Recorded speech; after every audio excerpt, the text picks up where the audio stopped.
Okay, everyone. This is Luis Rodriguez.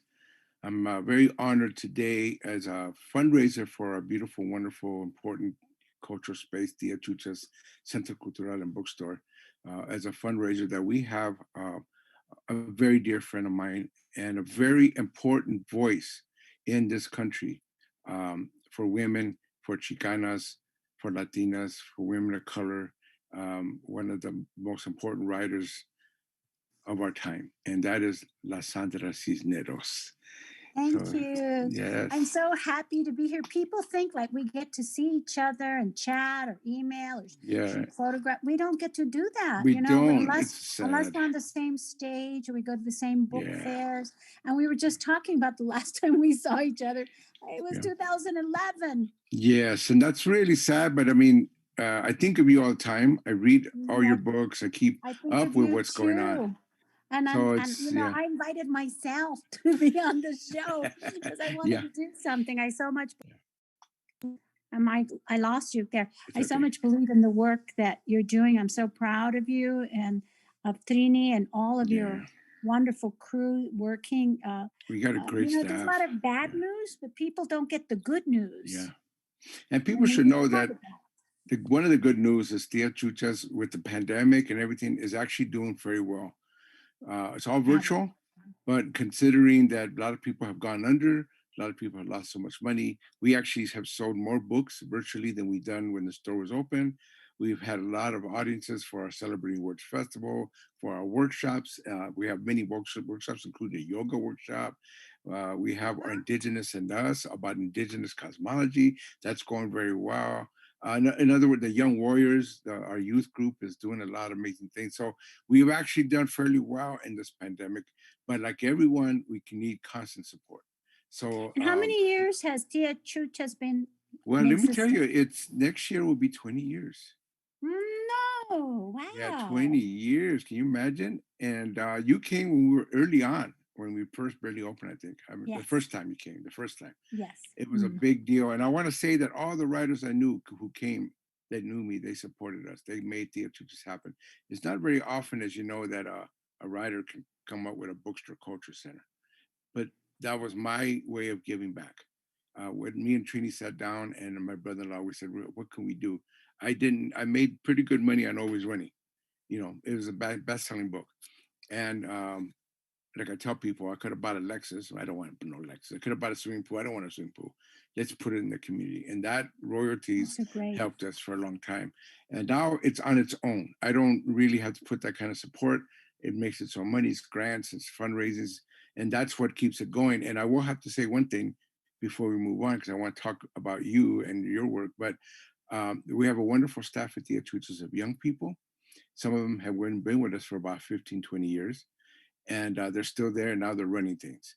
My wife and me have turned everything over to these young people. There's about 8 staff. I may be wrong, maybe 8 full and part-time staff, and they're doing amazing work. We trust them. They're amazing. We don't have to worry about the day by day. We still interact. My wife's on the board. We still guide. We still do things.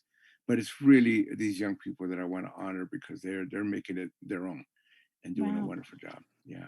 wow. But anyway, Sandra, since you're here, I think we need an update. What have you been doing? Where are you at? What's This up? is the thing, and I can't. People that I admire the most. You, Denise Chavez, Elena Virmontes, my Yeah, colleagues. yeah, Um, Cherie. All of these yeah, that we came up with. I don't get to see them. yeah. Back in the day, Denise Chavez would have the Border Book Festival. So Right. maybe we'd be on the stage together and I could chat with Yeah, Martina Espada. We could catch absolutely. up. Yeah, It was like a like a family reunion when yeah, she had that going. And now, I'm so busy that I don't get to, unless someone tells me, oh, Luis is doing this or Luis is a poet laureate. I don't know. I've always had my yeah. head like an ostrich No, yeah, underground doing my work, and that yeah, people don't understand that. yeah. Even people, writers I admire so much, I don't want to bother them. Oh my God. I don't want to bother. So I try not to send emails unless people are writing to me. But we all have so much work. You're doing so much Yeah, with the bookstore.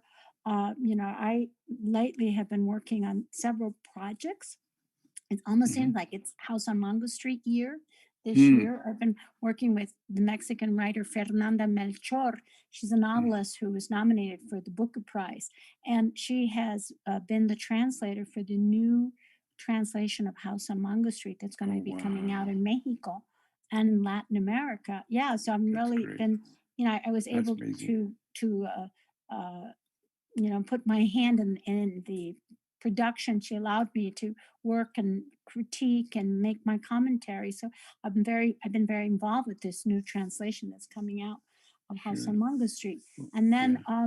I've also been working with the composer named Derek Bermel from Brooklyn. And we've been working for the last couple of years on House on Mango Street, the opera. So, Wow. so that's so fun because, That's amazing. I'll say Yeah. this needs to be like a carnival song, and he'll say like this, doo, doo, doo, doo," and he'll play something in piano, Oh and I'll my say God. yeah. And so We that's the should way the mention music. really quickly, Sandra, Yeah. that your books are at Tia Chucha's. People can order them, Yes. tiachucha.org/bookstore, so that people should order your books. We got all your books. Please think of ordering. That helps us, helps the bookstore, helps Sandra, because you're mentioning the House on Mango Street is one that's used in schools after schools, kids after kids. Kids, for some of them, it's the first book and only book they'll read, the book that they relate to. I know because I've heard kids tell me that, and so it's great that it's going through these other transmutations. Yeah, Opera. Wow. I'm really an opera, and my mom loved opera, so I'm really proud to be working on an opera, and the idea of bringing opera to a whole Mhm. different class of people in the United States is exciting because when we think of opera, we think of it as just being very hoity-toity, but that's not Mm-hmm. true in certain countries. Like Mm-mm. in Italy, everybody sings Oh opera now. yeah. So Right. I like that we're adapting a story that could bring in school children and high school and Yeah. grandmas and familias. I'm really excited about how revolutionary the idea of House on Mango Street, the opera, is Good. going to be because we're really bringing it up to date. And so I've been mud wrestling with that. And then, You're doing mud yeah, wrestling too? I'm just kidding. Go yeah, I'm a mud ahead. wrestling is what I do. That's my profession, Luis. Your profession too. It's all we Yeah, do is lucha libre with I words. know So exactly. that's and I'm the slowest one, Mm, to these rounds that get harder and harder as we get older. mm, So those are two projects. Also, I good. finished a long, this is an oxymoron, a long short story called Martita. I remember Okay. you that I put to sleep 30 years ago Oh and brought wow. it out five Oh years and wow. finished it. And it's coming out Okay. next year. I'm finishing a new collection of poetry. And, so two new poems are in the new issue of Conjunctions. So Okay. a lot of stuff. And then there's a television show with House on Longa Street in the works too, Good. which I'm just a consultant, Yeah. I'm not I have enough work. So I don't want to Yeah. start a new career. Yeah. I You don't want didn't to be the want to start a new showrunner. career being a screenwriter. I got enough stuff on my plate. Yeah. Well, good for you. Good for you. Well, I mean, that's really important that we keep doing what we're doing. I find that to be, especially now with the pandemic, with the social justice struggles. There's so much going on that I think writers have to write. That's one of the Yeah, biggest way we can give. You yeah, know. and I was reading this today. Mhm. I have to wait for my books to come because I live in Mexico, and I just was reading this today, and I have some questions. So this Mhm. is Luis's. Luis, you have so many books. I was looking at how many you have. Do you know how Yeah. many books you have written? How many you've edited total? Well, I think it's about, well, edited too, maybe 18, 19, 20, maybe 20, Yeah, it's a lot 16 of that I've written and the others. Yeah. Yeah. That's a lot. I was looking at your, other books by page, and this Mhm. one's called From Our Land to Our Land. And I really think Mm. it's such a wonderful book for our times. This should be in the schoolrooms. Mhm. And there's a lot of wisdom here. And one of the things I wanted to talk about this book, I dragged it to this session because I said, "Oh, good, I'm going to talk to Luis and I can ask him some questions." Did you ever, do you think it's kind of interesting that now that we're elders, Mm. you, I, writers like Cherie Moraga, Mhm. Ana Castillo, Mhm. we've suddenly gone back to our indigenous roots. Like, Yeah. there's a lot of indigenous Yeah. wisdom in all of the works that we're doing at this time. I think it's important because it seems to me that that's the profoundest root we have. And I get it. I have other identities, whatever that's laid on top of it, colonial identities, all this kind of stuff. But I know that it's all nested. I can be a U.S. American guy, even though I'm not like Mr. Right Wing conservative. I am an American. I live in this country, but I always fight for the most progressive end of that. You know, on the other hand, I'm also Chicano. Raised in a certain kind of culture here, a certain kind of way. I'm also have Mexican migrant parents who have another way of expression and have culture, and then it goes all the way down. But my deepest root is the indigenous, and that we can draw on it. I mean, I did a DNA thing, which is an article in my book, and we have a Yeah. little bit of Africa, a little bit of the whole world in us. But the biggest chunk that both me and Trini have is almost half is native. So it's like, Yeah. okay, then that's nested. I can put on that. I can also Mm, talk como un chicano de aquí, de allá, or ni de aquí, ni de allá, como mm. sea. I can do all kinds of things. I can speak in Nahuatl, Kamati, Ometel, or I can say a lot of things that's more like thinking creative, that kind of thing. I can do a lot of things, but the indigenous to me is important, especially now. My whole argument in that book is that these ideas aren't archaic, old, forgotten. They're more pertinent now about our relationship with the world, climate, earth, about with each other, which is very important, about our own gifts and nature, and also our relationship with nature. So, and the divine. I talk about that, our relationship with the divine. So to me, these are the things that indigenous people can bring to the fore that are pertinent today. Yeah, So well, yeah. Luis, I love the chapter, the four key connections. And I'm Hmm. going to ask you to name those four key connections because I have a Hmm. question. Because I too did my DNA, and my mother's family, we never knew Hmm. very much about them because they were migrants and farm Hmm. workers, and they left during the Mexican Revolution. But you just had to look at my grandfather, and you knew that he was Yeah. Indio. But it was nice Yeah. to get the DNA test because now in Hidalgo, now there's a bank, a DNA bank, a Oh genetic wow. bank with Okay. the Native American of Mexico tribes. So you can Yeah. get a little bit so when I did my DNA, I was able to find out, what Mm. tribes. There's some that are unknown, of course, Yeah. but it was really chilling. And, my mom, her family is like, half indigenous. Right. And so and I was not surprised. You just have to look at them and know that. But it was Yeah. great to see confirmation of the DNA Yeah. from North Africa, the Sure. Arab, It's all. the Yeah. convergence of those cultures from southern Yeah. Spain that are part of our DNA as well. Absolutely. But, me Yeah. dio mucho orgullo. I Yeah. don't want to be a wannabe and say, well, I have 3% Cherokee. And, I don't want to do that ever Yeah. to Yeah. Yeah. my Yeah. Native brothers and sisters. But it was so nice to finally say, okay, we Yeah. have Seti blood and we have Mayan blood and we have, Exactly. and to see it's proven in our Yeah, and I think it's DNA. important to know that I'm not, of course, as a Chicano, I'm not going around trying to get a tribal card. I don't need government No. recognition. I don't need the government to tell me I'm indigenous. I know what I am, and I do my own personal spiritual practice is indigenous. That's me. It's my choice. That's the way I Mhm. express it. But I don't really think it's got to be anybody else's. My whole thing is the ideas that we're talking about. The essential knowledge is important for everyone. It doesn't mean anybody has to stop being who they are. And it's not about how much native blood one person has versus another. My DNA elder, Navajo elder, I've been working with for almost 25 years, he adopted Trini and he adopted my family as a consequence. He told us the very most beautiful thing. This is all interesting. And you got all this stuff, but you are not fractured. You are not one blood this, one blood that. You're a whole and complete, and you are as you are. And to me, that's really the main thing. Yes, it's interesting to know. Okay, we got some other stuff because the world is mixed. The mixtures are just life, but we are whole and complete as we are, and I I think find that's that the to be wonderful thing important about too. doing the DNA. You realize Yeah, that you are the whole world, and exactly. that the whole world Yeah, is your family. So yeah, it makes you look at things in a unifying way. and That respectfully, because I just recently went to Spain. I never went to Spain. People have gone regularly. I just never thought about going. I always thought about Spain, the colonizers, but I love Spain. I love the people in Spain. There's amazing people in Spain. Spain has got the whole world in it too. You know what I mean? You're in Madrid, and the whole world's there. from Africa, from all kinds of places.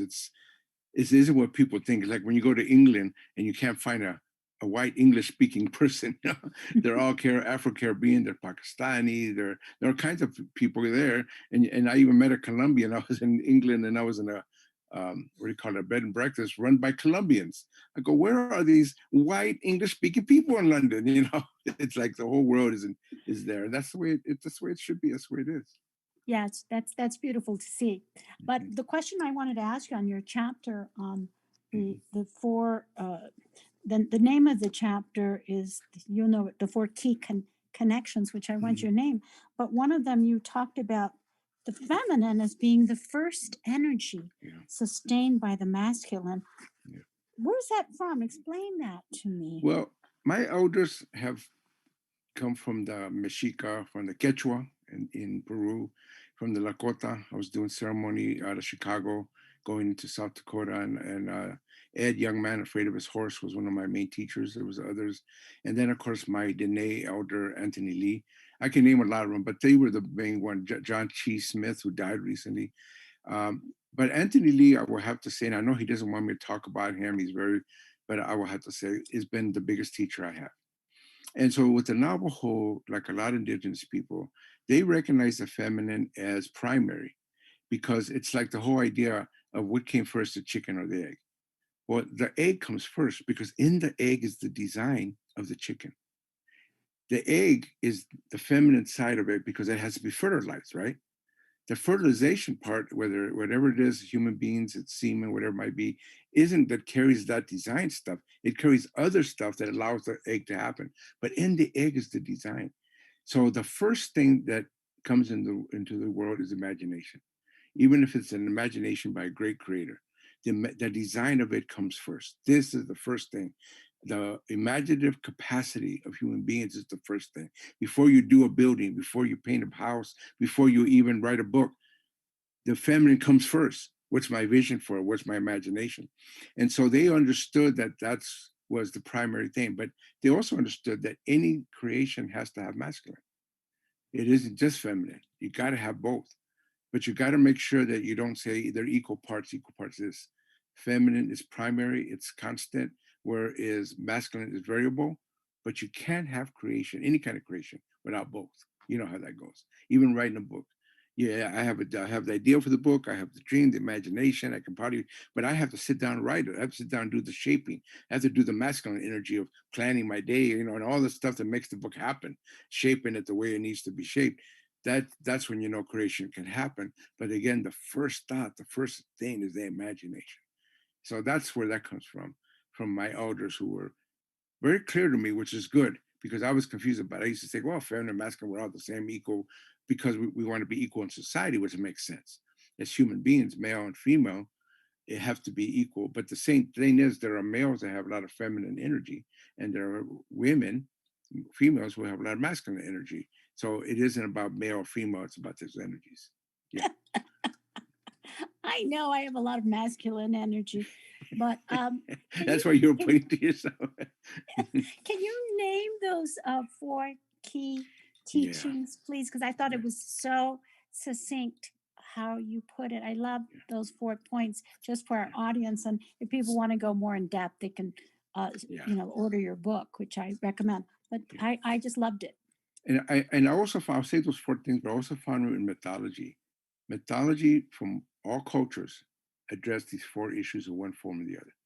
So the four key connections, which in many ways we are estranged from in our culture, in our current modern capitalist world, we're estranged from these in many ways.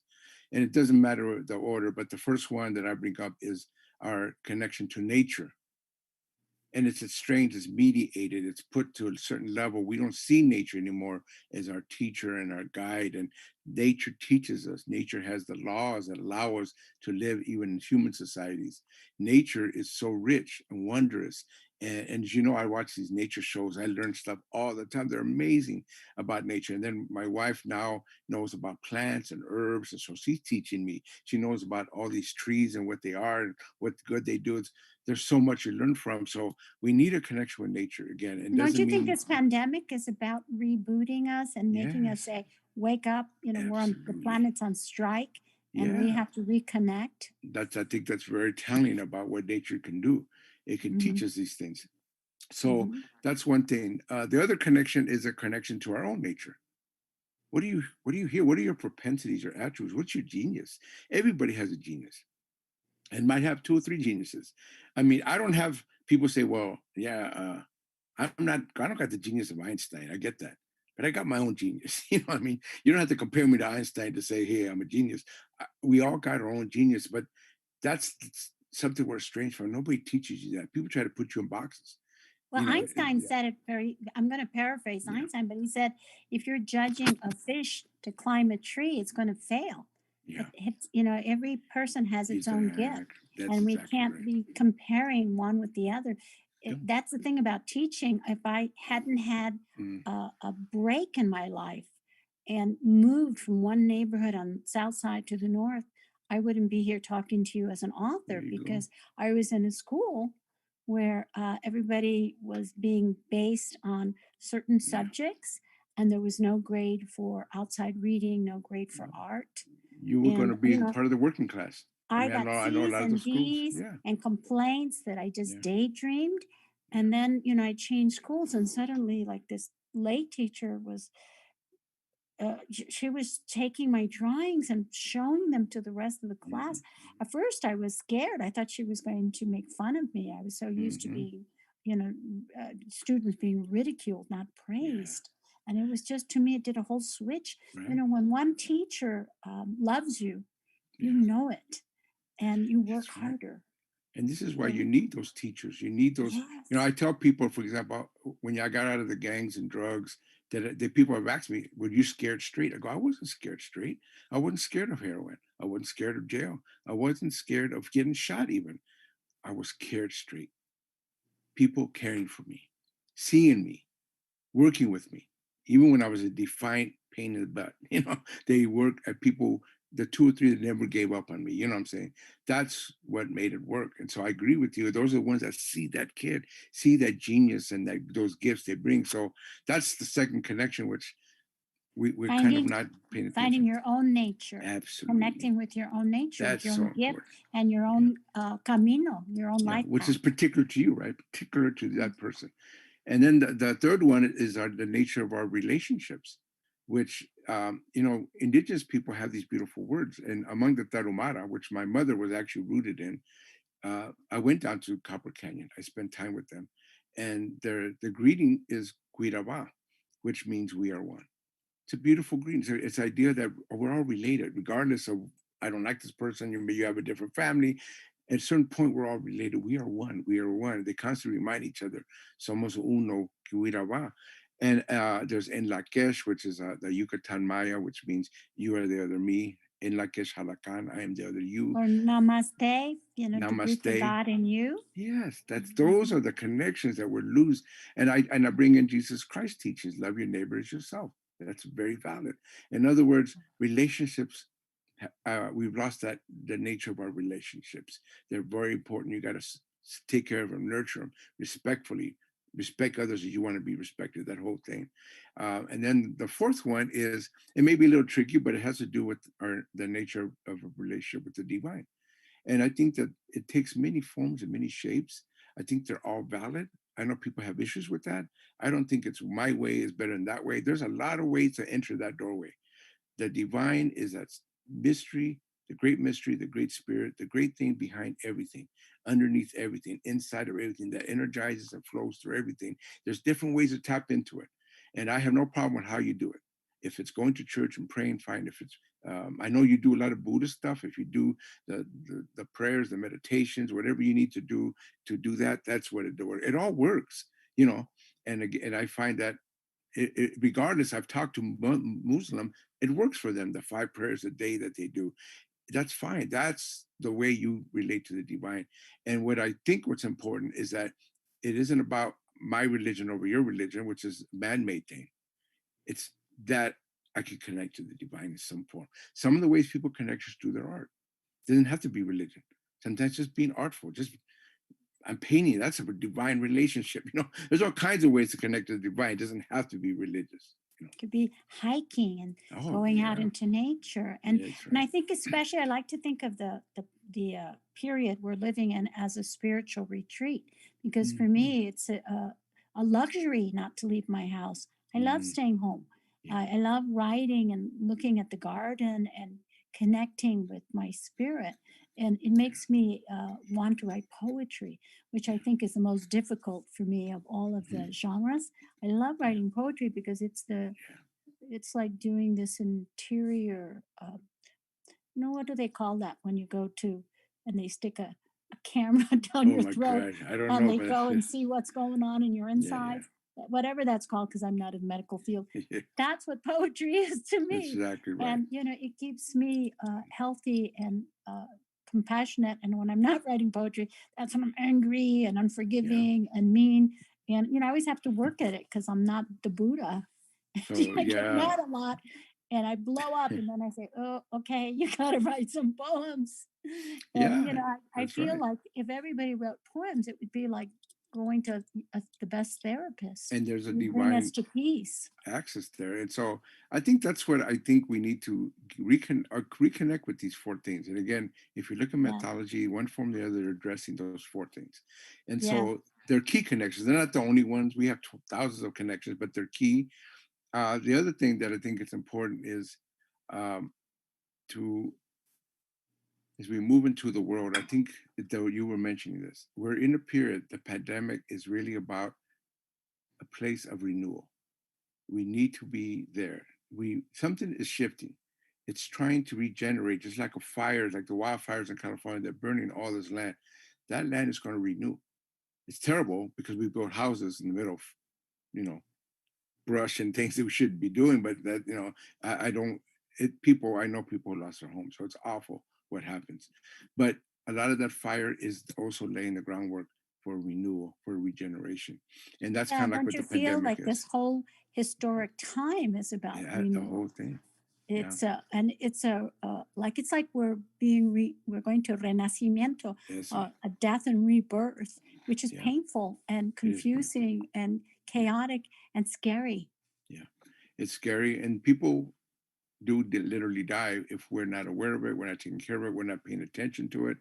Mm. Regeneration, like anything, like you say, any birth is painful, but then there's a birth there. Something has to die for something new to live, and we're in that period. And I think the pandemic shows how unprepared we were in the kind of way we ate, the kind of way we got stressed, the kind of ways we weren't exercising or doing what we needed to do. The disconnections that we had were so deep. And you can see it in the whole country. There's so much disconnection. People making big things out of nothing, big, huge battlegrounds out of the things that are not important. So I wanted that book and those connections to be, let's go back to some essential things that I think is common to all of us. Well, I think what was kind of curioso for me, because when we started up, we would look at all the older writers, all of the Ricardo Sanchez's and the Yeah, yeah, Aluristas and all, and they were all doing the indigenous thing. yeah. And now look at where we are. We Yeah, made a full exactly. circle. And I think that's what the Chicano movement awakened in me. We were all talking indigenous, but we didn't know what we were saying, to be honest with you. But I think now there's real knowledge. Real elders have stepped up. In Mexico, my Trini goes to Mexico. She went to Mexico earlier this year to meet with elders there who have studied everything from the calendario to, or they study the stuff. They know the stuff. It's not like when we were Chicanos and soy Indio, soy indígena, but I don't really know what, what that means. People do have knowledge. I also want to point out that people please give to Tia Chuchas. While we're doing this, we hope that you're going to our accounts, and one of them is the Venmo account, which is at Tia Chuchas with no apostrophe. You can also go to Cash App, which is money sign Tia Chuchas Centro, again, no apostrophes, all together. And then also you can go to tiachucha.org/donate. So And please give while can we're you here. explain what some of the things that your organization does is really phenomenal. Well, we actually do a lot because it's just not one thing. We have a bookstore, which is important for a community of Mexicanos, Centroamericanos, 500,000 of them that have no bookstores except for us. We're the only trade bookstore in this community, 500,000 people. We also have the only art gallery. We have a small art gallery, but we do feature art from the community. We have the only music, art, writing, theater workshops free to the community. We have kids learning guitar, and there was learning keyboards and drumming, all kinds of things. Some of them are now become virtuoso. I remember when they were just kids barely playing, didn't know, and now they're playing in concerts. We also have a young warriors group, which works with the young youth, trying to guide them, trying to mentor them, self-healing, self-discipline, the help that they need. We also have a trauma to transformation group, which works in the prisons, the juvenile hall, works in parolee housing, works with the incarcerated and formerly incarcerated, program that I was able to articulate because I've been doing this for 40 years, doing that kind of work. We have the Celebrating Words Festival, which is the only literacy and arts festival in this whole. I heard it's the only one in LA. Maybe Mike Centeno might know better, but I think it's the only one that does literacy and art a festival. We have up to 2,000 people show up. And just so you know, we have vendors from the community. We have dance, theater, poetry. We have books everywhere. We used to have book giveaways. Not one fight, not one battle. Nobody gets shot. Everybody just loves each other. And Pacoima, which is the poorest migrant working class community in the Northeast Valley. We have beautiful Temastea Quetzalcoatl, which is a Mexica Aztec dancer group that is a resident artist group here that's been with us at the beginning.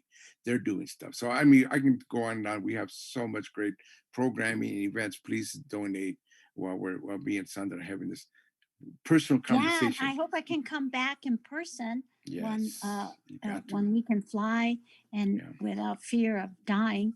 I yeah. would love to come back because I'm so impressed with everything you've done and the work you're doing. I always call you the poet prophet. And, when I think of people like that I admire, I always name you among the writers who are doing the good work and truly committed and been so generous with yourself and all the work that you do with most of marginalized communities. Yeah, So bravo, really yeah. impressed. Well, for us, And we then your say, 501c3, that's yeah, not we are. easy.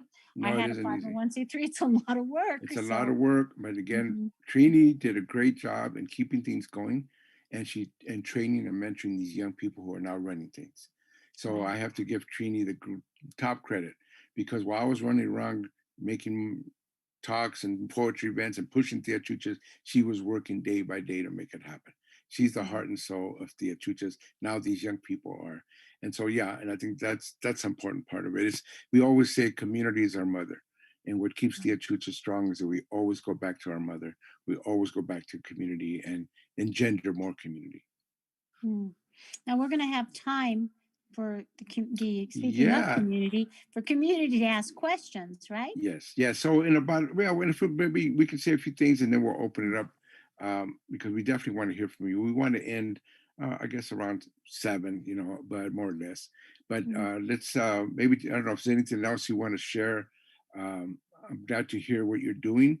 I'm glad Well, you're here that you're writing. I'm in Yeah. Mexico, and that makes things a little bit different when you're living here in Mm-hmm. Mexico than looking at Mexico from the other side. Mm-hmm. It's a different thing to be living in Mexico than coming to visit Mexico.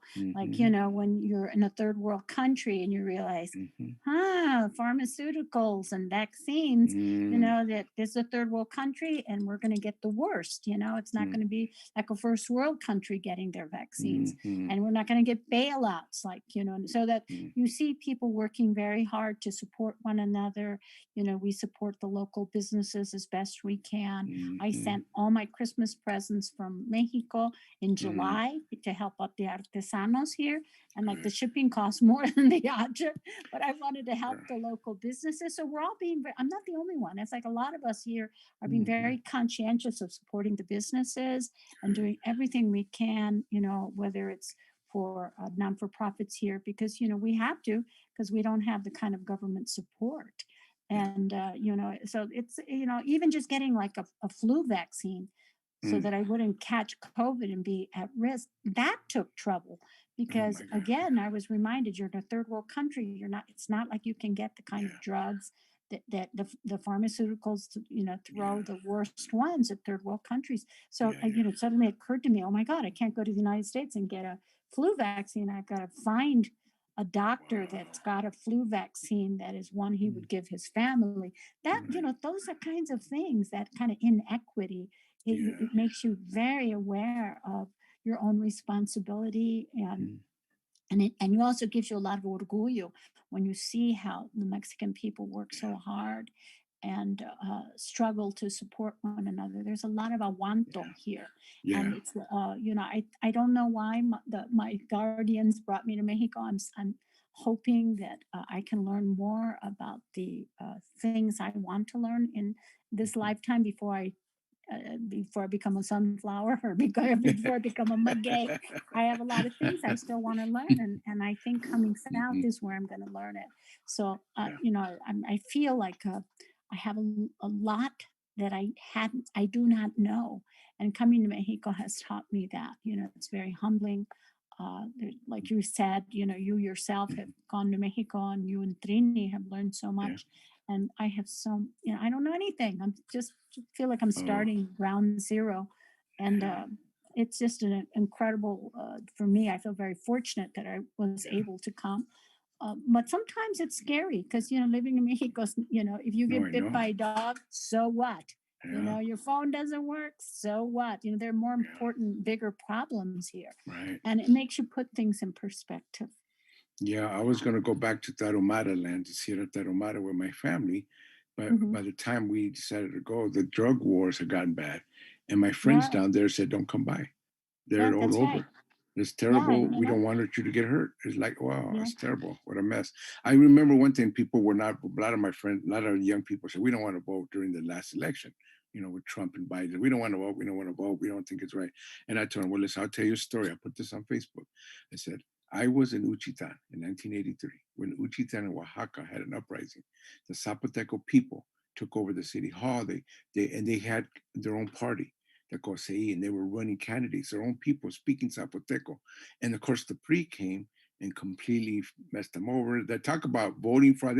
People in this country don't know about voting fraud is. They were, you know, ballots were in the river. People were getting beat up. People were being killed. There was people machine being gun killed. people. It was rough. So I Yeah, was down there, and in the midst of all this war, there was pre-goons going around beating voters. But in the middle of all this fire and all the stuff that's going on, there was these Zapoteco people, all dressed up in their best huipilis, their hair done, the guys in their best hats and their best clothes, waiting in line to vote in the middle of everything, not saying nothing. A line of Zapotecos, quiet, in the middle of all this madness, they were there to vote. And I reminded people, listen, I know it's goofy ass, sometimes it doesn't seem to work, but it's a powerful thing that we need to use. I'm not going to turn this over to the corporations, to other people. We got to use it. And this is encourage people to vote. I don't care if you vote the lesser of the two evils, whatever the strategy happens to be. I get it. There's lesser two evils, but that got to be some strategy. That's a strategy. I says mm, just vote, for crying out loud. You even yeah, local people vote for local people. But I yeah, mentioned that because that's what Mexico taught me. People don't have very much, but they stay very clear about what's important. mm. Those people that vote care about that stuff. And so that's what I love about Mexico. Well, Essential. what I love about Mexico is, one, there's a lot of Mexicans. No, you're You know, there. How about I'm that? so thrilled. That's where all the I'm Mexicans thrilled. are at. Yeah, but you look at like an orchestra, there's Mm, so many musicians and they're all Mexican. You know, yeah, like in the United States, you got to count, you know, how many yeah, people are at this concert? Am I the only one here? There's right. none on the stage. But here it's Wow. like there's so many. It's like I'm so proud and I love it Yeah, and I love the yeah, cultura. But más que nada, me gusta la valentía, the courage yeah. of la gente humilde and Eso, eso, their power to aguantar tanto. You know, eso. they inspire me. Yeah, So I know things are not perfect in Mexico, and they're especially more yeah, imperfect now that I live here and I'm yeah, closer. But I'm also so thrilled by the things that don't appear in the news, things yeah, that don't make it to the newspapers. yeah. That you know, okay, there's this guy down the street making Mm, pies, so he could sell pies, knocking on my door, so he can yeah. make money to buy his sister her English book. Wow. That's You know, important. little things like that, That's really you cool. know, I know children selling their toys because Mm, during the pandemic they have to be on computers, they don't have a laptop, little things like yeah, that. Teachers yeah, teaching children on the back of a yeah, truck, yeah, just the stories that don't get to the US about yeah, the resourcefulness of la gente.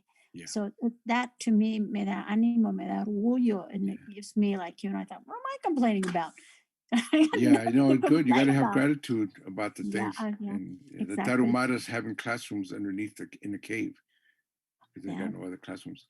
So I that's yeah. think, yeah. Mhm. So I think we might be good to have some questions. Yeah, I do want ándale. to, I do want to point out that again we have a fundraiser today. Please go to Venmo and put money at Tia Chucha's, no apostrophe.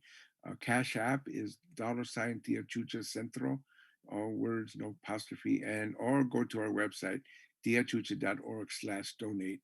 Please give, and also buy Sandra's books. We got a lot And of buy her books. Luis's books, and buy Denise Chavez's books, and Denise buy everyone's Chavez books. and Elena Viramontes and Cherry Moraga and all the great writers Yes, that we have. yes. So first of all, I want to point out that Denise Chavez has reached out to us and says hello to my beautiful Hey, friends. Denise. Yeah, Hola to my beautiful friends. So we glad that Denise is there. We love you. And miss Border you. Book Festival and everything that she was doing. She's amazing. She's also one of those people like you that didn't just write, got active, helped other writers, helped books, helped literature. Denise is one of those people. So Yeah, she's like a little hormiga. She's always working and doing this incredible stuff. I'm yeah, so well. You too. I always read, keep up with what you're doing, and I'm so proud, so impressed yes. by the work that the Chucha is doing, and So that this is you are doing. It's amazing. yeah, it's a mutual love society between us, but it's good. It's all good love. Yeah. There is one question that has come in, and I'll have Sandra you take a whack at it. It's how did both of your works influence each other? Hmm. I think the thing that of your work that really just made me uh, stop, put the book down, and like have my mouth open, thinking was your poetry first is what I Mm-hmm. met. The Concrete River, I think, was your first one. It was actually my second one, but that was the big one, the Yeah, first big poetry book. Yeah, yeah. Well, it was the first one for me. That yeah, that yeah. I was so taken with it, and I said, "Wow." And that was how I met you through Mm-hmm. poetry on the Yeah, page first. And yeah. I don't remember how we met. I seem like I've Well, always known you. yeah, because I was living in Chicago, and people don't know that both me and Sandra have a Chicago roots. She was there most of her life growing up. I was there for 15 years, but we lived in the same neighborhood, Humboldt Park, and I love that neighborhood. I love my Boricua community that was there. I was living among a lot of Puerto Rican, beautiful people. I have a Puerto Rican side to my family because of living there. My oldest grandson is half Puerto Rican, half Mexican. So we have family because of being in the Puerto Rican community there. But there was Mexicans there. There was other people, and it was a great community. I loved it. Poor, violent, a lot of things going on, but the gente were beautiful. And so I got introduced to you because of Humble Park. And I had already known about your work, I think, because you got published, at least from what I remember, in the early 80s. Trying to think, maybe, 1984. yeah, so Yeah. that's pretty early on. I got there in Uh-huh. 85. Uh-huh. So I And really I don't, yeah, moved in 84. So we just no, missed each other. we miss each other. So, but I got to know you being there. People talked about you. Mm. People knew your work, and I've been following your work ever since. And I have to Yeah. say that all of it has been amazing to me. I Mhm. really love Caramelo. That Oh, novel you thanks, wrote. I Luis. love Yeah. Caramelo. I have told people it's one of my favorite books, and That's you know, that's my favorite. It was the oh, hardest book, good, and I cried yeah, for 10 years writing that book. I had a yeah, lot of sorrows, but every time I yeah, open it, it makes me laugh. I said, how could I good, laugh? How could I make yeah, myself laugh when I went through such sorrow? yeah, yeah, But it's my favorite, so thank yeah. you. Oh, good, It's good. That's Chicago. Chicago's That in there. is, and Yeah. and I just so to be clear, I love Chicago. I'm an LA guy. I grew up here. We came back. I'm still an LA guy, but Chicago's my second home. And I was mentioning Hmm. to Sandra that I have my daughter there, great grandkids in Chicago or in Illinois, and great grandkids. I mean, grandkids and great grandkids in the Illinois area. So I'm I love that whole place. See, and I don't feel that way about Chicago. I only like it in a rearview mirror. That's my best Yeah. view of Chicago. I really was happy to leave. I mean, I love my Yeah. family, but I Yeah. just, it was scary for me to live there, and I Yeah. wanted to live alone and, without family. I wanted to live Mm, alone. And for a woman, it's yeah. hard. Yeah. No, I could see that. It's Hmm. a rough city. It's gone through a lot. Um, but yeah, I happen to love it very much. There's another question here that I think you can start with, and that is, are there any young Chicanx authors you recommend? Oh, I'm reading a lot, but I don't know their ages. Mhm. Uh, I read the Marcelo Hernandez Castillo who blurbed your book. You Mm-hmm. know, That's good. there's I read both of his books, and I blurbed so many books. I blurbed his. Who else? That LA poet. I forget people's names. She has beautiful book cover. Very sexy writer. Mm, She has ¿Cómo se llama? I forget people's names unless I have their book in front of me. yeah. But I post them all the time. I forget people's names. I'm Yeah. really bad about remembering the names unless like I met them personally. Yeah. Then I know. But there's a lot. I'm posting them. I've got a big old stack next to my bed.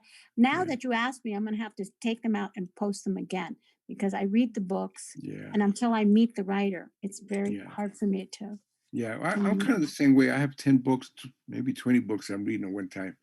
Yeah. But I will say that I'm really taken by two Salvadorian American writers that are out there Who's that I that? want to mention.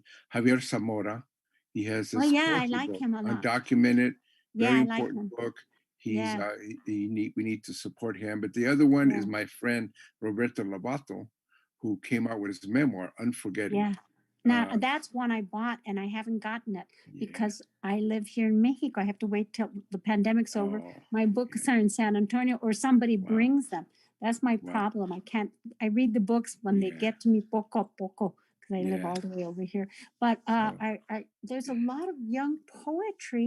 I think the poetry I like Jose Antonio Rodriguez from the mhm. Rio Grande Valley. Yeah. Yeah. Yeah, He's he's a written really good beautiful friend. memoir. And then He has. I love Joe Jimenez from San Hmm. Antonio. Yeah. Really wonderful poet and fiction writer. And he's working on a novel right Yeah. now. I think there's just a lot of exciting writing coming up right Yeah, I now. want to bring You up know, Matt Sadillo, who came out with a book of yeah. poetry called "Mowing the Leaves of Grass." He's Oh, a Chicano that's a good title. revolutionary. Yeah, he's been out there doing poetry. He got really big in the performance scene. He has a powerful Ah, presence, words coming out of him with so much ideas and revolutionary things. He's part of that movement, but now he's got a good book. So, well, there's a lot of yeah, the there's a lot of poetry is people. exciting, and I Yeah, really like what's coming up from. I know, of course, the scene better in Texas than I do in LA, yeah, obviously, but I'm real excited about the younger writers that are coming up. A lot of them from the Rio Grande yeah, Valley. yeah, Fernando Flores, novelist who yeah. wrote The Tears of the Truffle Pig. To me, he's young. Yeah, He's in his 20s. Laurie Guerrero, San that's Antonio right. poet. Yeah. There's just some Octavio Quintanilla, who's also from San Antonio. There's a a few lot really of good good people. writing coming Yeah, up, and I love looking at the poetry, especially. That's yeah, what I've got on my bedside. But I yeah, don't, unless I come to California, I haven't met the writers. I just meet them on yeah, paper. But I'm yeah. very Oh, excited. one that we know is Diana Marie Delgado. She has a Oh, beautiful book, oh a poetry yes, book. Yes, yes, yes, yes. I actually wrote introduction to it, and I thought I had it here. Oh my God. She lives in Anyway, Arizona. yeah, she's now running the University of Arizona's Poetry Center. Yes, I love her book. Yeah, What is the yeah. title of it? You know what? That's what I was looking for because I wrote the introduction and I don't remember the title. Yeah, Oh my God. yeah. Sorry, Diana. My Diana Delgado, apologies. very Yeah, but beautiful. No, please yeah, look I, her I work. see the cover and it's beautiful poems, Yeah, really yeah, strong, fuerte. yeah. Yeah, I really like that about the women poets coming up. They're like, Oh, they have no vergüenza. They're not sin vergüenza. They're women yeah. without vergüenza. That's So different. they're really No chingonas and shame. writing about things They're with, hammering away. very centered about their body, about their experiences. And like Diana Delgada's book. Yeah, Another writer I like a lot is an El Paso writer, Christine Granados. I like Hmm. her a lot, Okay. and she's a fiction writer. And I always have to think of like the geography of where people are. Yeah.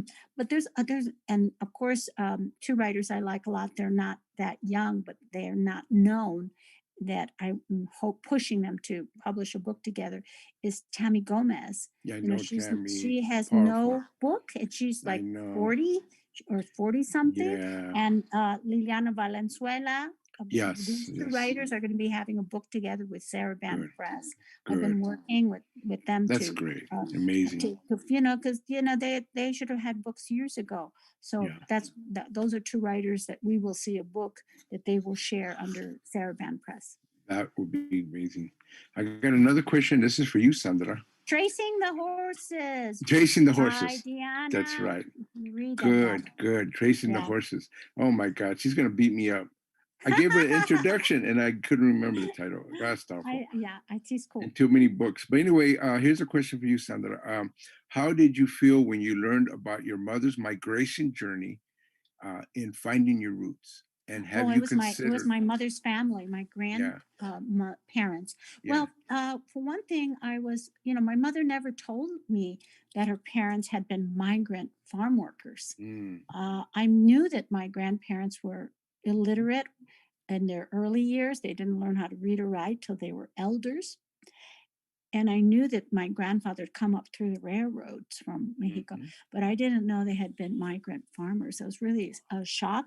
And it also made me very proud mm-hmm, that they were so brave. mm-hmm, They had children that they lost on the way up mm-hmm. through the Spanish flu pandemic, and they were living under tents. And so, like when I complain, oh, I can't finish this poem or this is too hard, I have to think about them and say, cállate, look at what you're made of. Your DNA is made of these Mhm. incredible ancestors that made a journey with babies and the cold. And so, it makes me proud to know that I have that DNA in me. It gives me a power. And I always, like when I meditate, ask for their courage in the work Yeah, I and do. you know what I tell people now is when they lose it, they get stressed out, they get angry. I say, okay, whatever you do, be worthy of your ancestors. I always say, Yeah, how can I honor my ancestors? exactly. That's Because we're exactly the right. survivors of survivors. That's Cuando what te it das is. cuenta de eso, that Yeah, like we're the survivors of this yeah, genocides and pandemics and yeah, colonization and rape and slaughter yeah. and chicken pox and whatever decimated our It ancestors, and killed we're the people. survivors, Yeah, eso te da ánimo and you say, órale, we can go forward. yeah. You know, Just my imagine father's first daughter, his first kid, died when she was an infant because she got diarrhea in Mexico at the time. I'm sure parts of Mexico are like that. You get diarrhea, it's a death sentence. There was no yeah. cure, nothing you can do. You just die. Can you imagine being a father of a new baby and they die of diarrhea? Something that here we can take care of. You know, we got ways to take care of it. And also I My had an older. sister Yeah, My sister really died the of same thing. I Yeah, had a sister that died 1 year old from pneumonia. yeah, yeah. So this My would have been my older sister, and Yeah, my yeah, you have that, and we all, and even yeah, my mother had a sister who died at 16 yeah, in the United States of leukemia. So when you yeah. think That's about awful.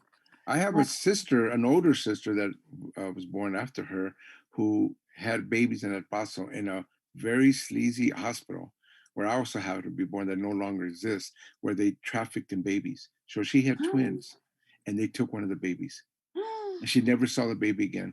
They took away all these years. She never saw them. She wasn't even sure what was going on. They pushed her over because she was undocumented. They threatened her. They did everything. They took one of her babies. Can you imagine? These are stories that people have to understand what our families and ancestors went through. It's stories that you would think, how can people go through this? This is what they go through. So it's Luis, did true. you write about that story? Yeah. So that story is actually in one of my memoirs. Okay. Um, and so yeah, so that's what we need to do. So anyway, here's another question: how did living in Chicago help shape the two of you in any way? Okay, Luis, your turn first. So to me, I think Chicago was kind of interesting because I did most of my writing, my first writing there. I was writing in East LA, but I wasn't getting anywhere. I was writing in my radio in LA, but I moved to Chicago, and for some reason, all the stories that I had from LA came out in Chicago. and Always Running was written in Chicago. It's about L.A., but it's written there. All my early poetry was the poetry that I felt was now willing to be published. I was writing poetry and didn't know what I was doing, so I don't think about that. Everything happened there. Curbstone Press came to me and they did my first major books, and then Simon Schuster went and did my books, and HarperCollins did my short story collection and my novel, and all these major publishers as well as the small presses like Seven Stories and Lee and Low that does my children's books. Almost all of them were done while I was in Chicago. I did come back here 20 years ago and I've published some books from here in LA. But I will have to say Chicago for me was the literary jumpy board for me. It was what allowed me to finally enter the literary world. How about you, I think Sandra? you have to leave your hometown to write about Sometimes, it. And sometimes like, it's true. look at Gloria Anzaldúa. She had to leave the valley and camp out in Santa Cruz in order to write about, Exactly right. her Very Texas true. background. And I had to leave Chicago too.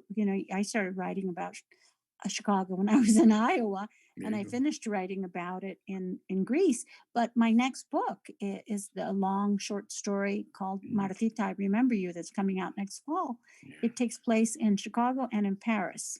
Wow. And that story was one that I started. It was supposed to be part of my early Woman Hollering Creek collection, and it didn't. I couldn't finish it. Put it to sleep, and I took it out and reworked it the last 5 years. Wow. So Yeah. There you I'm go. still writing about Chicago. And no, You you know, can't. That's right. it's still, I'm still, and it's almost like you have to get away from your city of your birth to see it. Because when you haven't been anywhere, you don't know what it is that makes you you until Yeah. you go far away, and then you say, ah, I can see Chicago. I can see myself now from this There you go. distance. I think that's a true thing. I would recommend anybody to travel, to leave for a while, and get that distance, and then write your heart out. Sometimes it's what a lot of my distance was to get away from my family, and that's just I had to do that in order to write about my family. I had to Just so run you away know, from home. I always yeah. say I had to run away from home in Well, order yeah. to Unfortunately do for writing. me, I was kicked out of the family. I was pushed out of that door, but I also came back and lived in the garage, so I wouldn't let them get rid of me. They tried, but I moved Well, see, into a little I had small the room. opposite problem. I left, and my father kept trying to get me back. He says, you had everything here. You had your own room. Why Yeah, did you leave?" And I was yeah. like, "Oh I no." know. That's rough. I do want to talk about one book that was really based in Chicago. It's my children's book. America's her name, and it's Yes. about a young girl who does poetry, a Mexican Mixteco girl from Oaxaca, who I met these Oaxacan families in Pilsen, in Chicago, and I was doing poetry in the schools, and I met these beautiful little Oaxacan kids, and they were all related, and they lived in a really run down, you know, flats over there in Pilsen. And I met their family, and I wanted to tell that story because she wanted to be a poet when everybody was telling her, don't do a waste of time, don't bother with it. And the story is how she meets a Puerto Rican teacher who's a poet and tells her, you should be a poet. Your poetry is beautiful. This is what poetry is. You're a poet, and it makes her feel important because she always felt bad because she was undocumented. She was put down not just by the white culture, the other Mexicans being indigena. She was put down by everybody. So that story to me is valuable. I really recommend people getting that book. America's her name. I did another story that I hope will get published based on her. I want to do her as a recurring character. I got so busy, I forgot, but I don't want to forget America. I think it's a very good character. And so it was in Chicago. It was a Chicago story. So But there's another question. Sandra, you always support so many up and coming authors. Why do you feel that is so important? because a lot of people helped me. A lot of people Eso, helped me. Luis, you're the eso same. es. I feel like, how is it that I get published when I know writers who are just as good? And that's Yeah, how I felt. I always felt like, wait a second, I'm good, but there's good writers and better writers. So I want to help them too. Maybe they didn't get a yeah, grant, or maybe they didn't get an yeah. agent. So I'm always doing the same thing that people did for me. Lots of people helped me Yeah. along the way. And It's you just you helped natural. me actually. I know you helped me. I did. Yes, you did, because we got together and you helped me with an agent. We got Susan Burkholz as an agent. Oh, I You helped didn't know. me. See, Yeah, I didn't know that. I yeah, forgot. yeah. There was a few things. Martin Espada helped me. He got my the Concrete River published to Curbstone. Uh, there's a lot of Gary us. Soto helped me, There you go. and Yeah, you know, Gary's Lorna D. another. Cervantes helped Lorna me. They D. published my Yeah, first there you chapbook. go. Yeah, she also did some of my first early poetry in the magazine. We help each other. Victor Villaseñor, we were very close there. And then even Jimmy Santiago Baca, who gave me my first poetry award for my first book, Poems Across the Pavement. Amazing. I mean, in other words, I always found our gente, Chicanos, Puerto Ricanos, lo que sea, more helpful than not. I get it. There's people say there's jealousies, there's people. I didn't really see a lot of that. I saw more of people stepping out. Ana Castillo, everybody that I knew that had already been published were helping people like me. And then I feel that's my obligation to give back. Mm. And this is why I got a publishing house, the Chucha Press. We publish a lot of young, emerging poets. We do a lot of events. The Chuchas is not my main way of helping literary arts in our communities, to help others, to give them an opening, to give them a chance. And you know, you and me were talking about judging. I try to judge the best works. I look at the voices that I feel should get this benefit so they can move on. So I try to help them that way too. There's a lot of Yeah. ways that we can help the young up and coming writers. Yeah, well, there's so many good writers. Reina Grande, I was waiting for Oh, a book Reina, written by an amazing. undocumented person. Yeah, Reina Grande did it, so I'm just like amazing. so happy when I saw that she published her book. And Yeah, there's a lot of writers coming up now that are yeah, have their manuscripts and are doing the good work. So I'm really yeah, excited about the time we're living in. I think there's a yeah. long way to go, yes, Yes. but I can't tell you, how many books that I've been reading, Mhm, blurbing, helping, just like you do. mhm, All the work we do, a lot of it is mhm. behind the scenes. It is. Mm. And I think there's a good way to maybe end this thing. I don't want to end it, but I think we're getting to the point where maybe we should end it. And I'm going to give you a chance to say some last words. But first, to remind people, please donate to Tia Chuchas. This has been a fundraiser. Sandra, you're so kind, and it's been our honor to have you here. You took the time to be here with us to help us out, It's and people, nothing. yeah, I was home. yeah. But for me, it was an advantage because I get to see you and talk to you. Again, Yeah, one of my favorite people, and I don't get this, like we're saying, we I don't get a know. I chance to want to really come interact. back, and I don't Yeah, usually I'm out on the road and I'm doing gigs, but I yeah, don't get to come out and visit my friends. yeah, So, because we're so busy, we're so yeah, one of the great things for me that the uh, pandemic, and there's negatives, of course, and my mm, heart breaks for all those who are suffering. But the positive thing is that it has allowed me to finish my work and there stay you go. home because you and I do a Hmm. lot of Yeah, outreach to many yeah, communities, and I see it as kind of part of ministry for going yeah, out and speaking to communities, especially important during this last presidential period with this yeah, last president we had. We yeah. had to go out there to do the healing work or to do the counter work to counter the story that was coming out of the White House. So Right. I was doing a lot of I felt spiritual work, but it kept me from doing my own writing.